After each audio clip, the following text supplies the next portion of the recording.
Puspusan na tagaran ang isinagawang relief operation ng Philippine National Police sa pakikipagtulungan ng The Fraternal Order of Eagles upang matulungan ang mga residenteng naapektuhan ng krisis sa Cebu.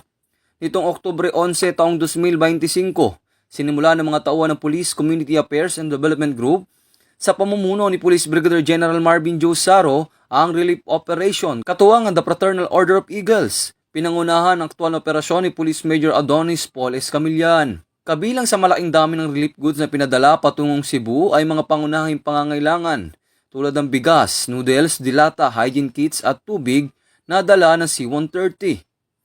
Ang PNP ay nagpapakita ng walang sawang dedikasyon sa pamamagitan ng kanilang mabilis at organisadong pagresponde sa panahon ng matinding pangangailangan. Ang agarang aksyon at paglilingkod na ito ay kritikal upang mapabilis ang pagdating ng tulong. Ang kanilang pagtugon ay hindi lamang limitado sa relief operations, kundi kasabay din na maigpit ang pagbabantay sa crime situation upang matiyak ang kaayusan at kaligtasan. Ang kasalukuyang operasyon ng PNP ay bahagi ng mas malawak na rescue and relief efforts ng pamahalaan at mga civil society organization. Pinapatunayan ng PNP ang kanilang pangako na panatilihin ang peace and order habang patuloy na naglilingkod upang maibsan ang hirap na dinaranas ng ating mga kababayan, partikular na sa Cebu.